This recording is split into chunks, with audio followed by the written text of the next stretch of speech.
Good day and welcome to SCO BRICS Insight, where we talk about what's really going on in the world of the BRICS. Now today I want to talk about overtures by the USA to Russia, that the US wants to openly trade with Russia again. The US President Donald Trump has indicated that the US is open to purchasing a range of goods from Russia, with particular emphasis on mineral resources including rare earth elements and enriched uranium nuclear fuel. The topic of oil was also raised, and it's important to note that the US is the world's largest oil producer, and this proposal is not without significance. Until 2022, Russia was a major oil supplier of the US, and its share in American oil imports at the time was steadily increasing. Purchases were also made in the middle of the special military operation, albeit on a smaller volumes, and that didn't contradict sanctions. So let's explore the reasons why Russian oil is of interest to the US and what benefits it could bring to Russia. In the shale revolution of the first decade of the 21st century in the American energy sector and the use of fracking technologies led to a sharp increase in the oil production in the United States. From 2008 to 2018, the production more than doubled, although the cost of production in America is higher than most oil-producing countries worldwide. It averages around $50 to $55 per barrel. The current prices are sufficient to maintain high production rates and even increase them. However, it should be noted that only under the previous administration, led by Joe Biden, the production stabilised. That's mainly because of the oil price stabilised. The previous administration's stance on the US oil industry was not positive, and that was evidenced by the prohibition of drilling wells on federal lands for so-called environmental reasons. So despite the US's current active engagement in oil exploration, domestic production remains inadequate to meet the nation's demand, with a discrepancy of 13.3 million barrels per day compared to $18.5 million of consumption. So oil imports maintain their significance, and their contribution has hardly diminished since the 2000. Historically and consistently, Canada is the biggest supplier, and it's about 50% of all US's imports. Meanwhile, Russia's role has been significant. It's steady increase since the early 2000s, from 1% in 2000 to over 8% in 2021. This growth occurred despite the strengthening of the anti-Russian rhetoric, while the US was pressuring the UAE with hints of strengthening sanctions of Russia throughout the second half of the 2010s. The US saw an increase in oil supplies from Russia. In 2020, Russia's share of American oil imports exceeded Saudi Arabia's and came very close to those of Mexico next door. This development served to underscore the fact that Trump's policy had effectively laid bare what had been pursued discreetly until 2022, irrespective of which administration was in power in Washington. Now, before I continue, I'd like to make an appeal. If you like and enjoy my videos, you can help me fund the channel and my website, SCOBRICSInsight.com, to further develop it. You can do this by making a small donation, which you can do by clicking on the thanks button at the bottom of the video screen.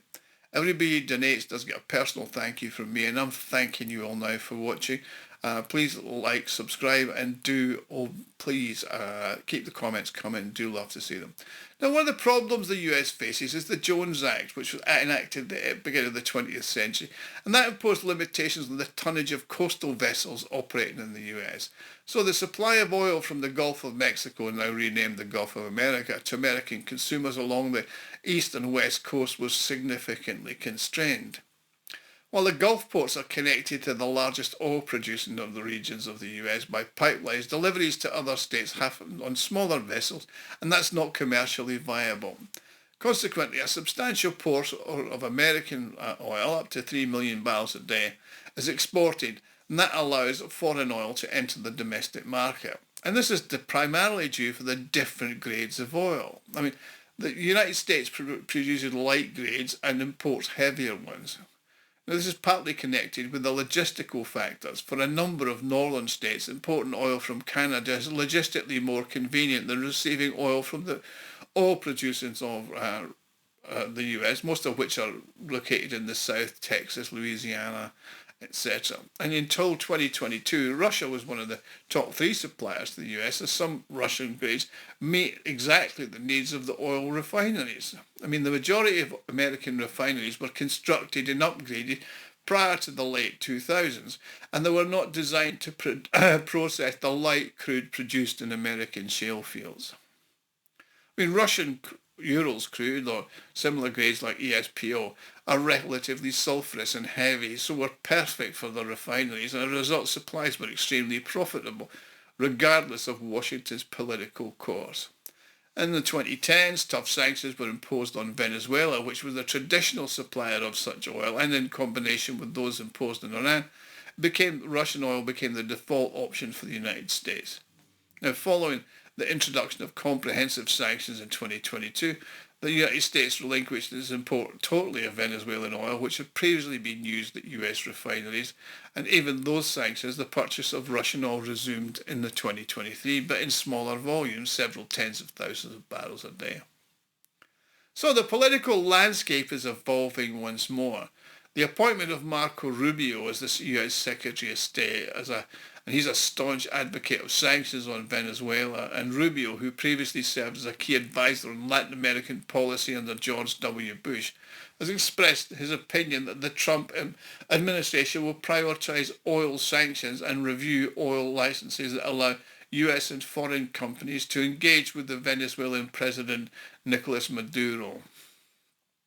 So a month after his inauguration, Trump revoked a license for oil production in Venezuela for Chevron, a move that followed Joe Biden's issuance of the same license in 2022. Chevron's production in Venezuela was about 240,000 barrels per day, primarily for the US market. In addition, Trump has accused Venezuela of violating voters' rights in the presidential election and failing to make progress in repatriating its illegal immigrants from US territory. In the context of a parallel confrontation of Canada, the question arises, what kind of oil do the Americans want to import into their market? Well, Russian oil is ideal for these purposes.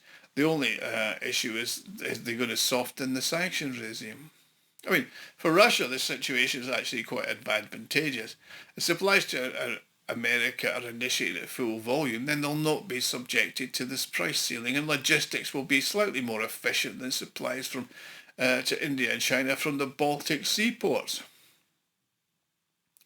Additionally, increased investment from the United States in the Russian oil industry may be associated with such exports, and the technologies required by the Russian oil industry are more important than just the financial experts. According to Sergei Kaufman, Russian companies are capable of functioning in the oil industry without Western technology, well, with some caveats. At the same time, domestic corporations lack some technologies in some areas of the modernization of refineries, production on the deep water shelf, or the intensification of production. So it's also important to note that without foreign capital, large projects such as Vostok Oil will find it difficult to receive a higher level of assessment. And since there are no capital markets that are the same level of the West, it's going to be difficult. So we shall see how the US rapprochement with Russia goes, and we'll see if we get an end to sanctions. We'll see if Trump really does want to get back on track and wants to push Russia away from China and more into its orbit. Thank you for watching. Please like and subscribe. Also share, and do click on the thanks button and help me out. Thank you.